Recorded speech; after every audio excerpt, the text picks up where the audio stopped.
ನಮಸ್ಕಾರ ಮಕ್ಕಳೇ. ಪ್ರಥಮ್ ಮೈಸೂರು ಪ್ರಸ್ತುತಿಪಡಿಸುತ್ತಿರುವ ಸಾಪ್ತಾಹಿಕ ಪ್ರಸಾರ ಕರ್ನಾಟಕದ ಜಾನಪದ ಕಲಾ ಪ್ರಕಾರಗಳು ಸರಣಿಯಲ್ಲಿ ಇಂದು ವೀರಭದ್ರನ ಕುಣಿತ ಅಥವಾ ವೀರಗಾಸೆ ಕುಣಿತ ಬಗ್ಗೆ ತಿಳಿಯೋಣ.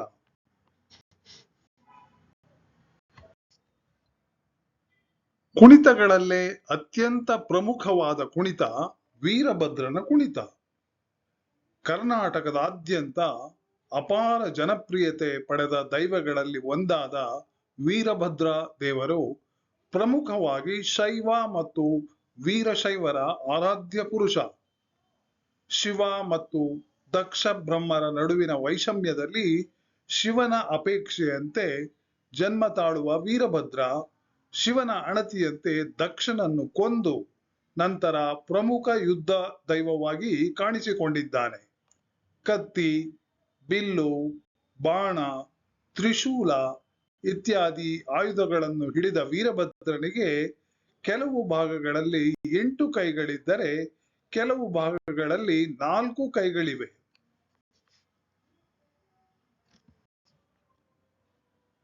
ಕಾಲಿಗೆ ಝಣಝಣಿಸುವ ಗೆಜ್ಜೆ, ಮೊಣಕಾಲಿಗೆ ಹಿತ್ತಾಳೆಯ ಗಗ್ಗರ, ನಡುವಿಗೆ ಬಿಗಿದ ವಸ್ತ್ರ, ಕಾಸೆ ಹಾಕಿದ ಕೆಂಪು ಪಂಚೆ, ಕೆಂಪು ಜುಬ್ಬ, ಎದೆಗೆ ರುದ್ರನ ಪ್ರತಿಮೆ, ಕೈಯಲ್ಲಿ ಕತ್ತಿ, ಹಿಂದೆಲೆಗೆ ಶ್ವೇತವರ್ಣದ ಜಾಲಿ, ಹಣೆಗೆ ವಿಭೂತಿ, ಕಣ್ಣುಗಳಿಗೆ ರೌದ್ರತೆ ತುಂಬುವಂತೆ ಹುಬ್ಬಿಗೆ ಹಚ್ಚಿದ ಕೆಂಪು ಬಣ್ಣ, ಪೊದೆ ಮೀಸೆ, ಸಾಕ್ಷಾತ್ ವೀರಭದ್ರನ ಪುನರಾವತಾರ ಎಂಬಂತೆ ಆವೇಶದಿಂದ ಕತ್ತಿ ಝಳಪಿಸುತ್ತಾ ಕುಣಿಯುವ ಕಲಾವಿದರ ಮಧ್ಯೆ ಆಂಗಿಕ ಅಭಿನಯದ ಮೂಲಕ ಕಥೆಯನ್ನು ನಿರೂಪಿಸುತ್ತಾನೆ.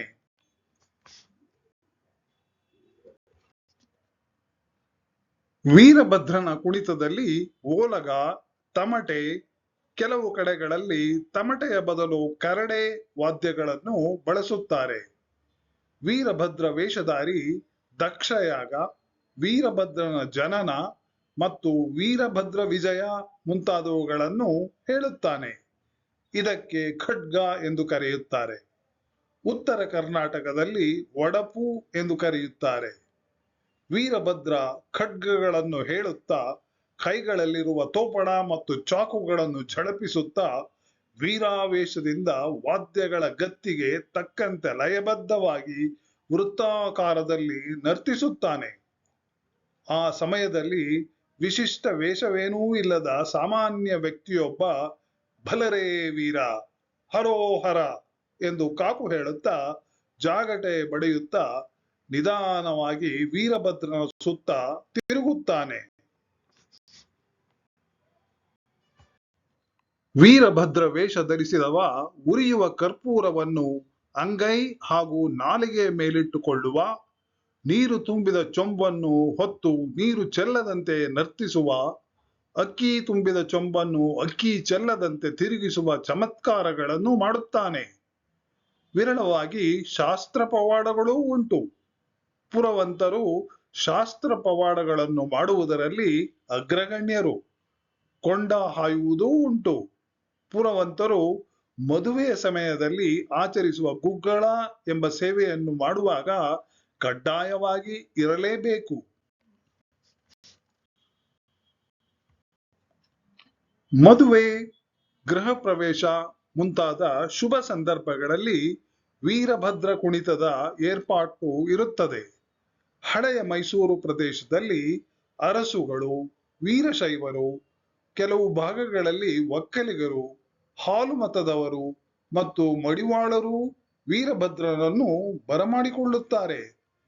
ವೀರಭದ್ರನ ವೇಷ ಹಾಕುವಾತ ನಿಗದಿಯಾದ ದಿವಸ ಆಚರಿಸುವವರ ಮನೆಗೆ ಆಹ್ವಾನಿತನಾಗಿ ಬಂದು ಅಲ್ಲಿಯೇ ವೇಷಭೂಷಣಗಳನ್ನೂ ಲಾಂಛನಗಳನ್ನೂ ಧರಿಸಿ ಮನೆಯಿಂದ ನಡೆಮುಡಿಯ ಮೇಲೆ ಗೊತ್ತುಪಡಿಸಿರುವ ಸ್ಥಳಕ್ಕೆ, ಸಾಮಾನ್ಯವಾಗಿ ದೇವಸ್ಥಾನಕ್ಕೆ ಹೋಗುತ್ತಾನೆ. ಅಲ್ಲಿಂದ ಮನೆಗೆ ಬರುವಾಗ ನೃತ್ಯ ಮಾಡುತ್ತಾನೆ. ನೃತ್ಯ ಮುಗಿಯುವ ತನಕ ಉಪವಾಸವಿರುತ್ತಾನೆ. ಅನಂತರ ಪಡಿ, ಕಾಣಿಕೆಗಳ ಜೊತೆಗೆ ಪಂಚೆ, ವಸ್ತ್ರಗಳನ್ನು ಪಡೆಯುತ್ತಾನೆ. ವೀರಭದ್ರನ ಕುಣಿತ ನೋಡುವವರಿಗೆ ರೋಮಾಂಚನವನ್ನುಂಟು ಮಾಡುತ್ತದೆ. ಈ ವೇಷ ಧರಿಸುವವರು ಸಾಮಾನ್ಯವಾಗಿ ಮಡಿ ಮೈಲಿಗೆ ವಿಚಾರಗಳಲ್ಲಿ ಕಟ್ಟುನಿಟ್ಟಾಗಿರುತ್ತಾರೆ. ವೀರಭದ್ರನನ್ನು ಸಂಪ್ರದಾಯಬದ್ಧವಾಗಿ ಬರಮಾಡಿಕೊಳ್ಳುವ ಜನ ಸಾಕ್ಷಾತ್ ವೀರಭದ್ರನೇ ಮನೆಗೆ ಬಂದಿದ್ದಾನೆಂಬ ನಂಬಿಕೆಯಿಂದ ಆರೋಹಣೆ ನಡೆಸುತ್ತಾರೆ.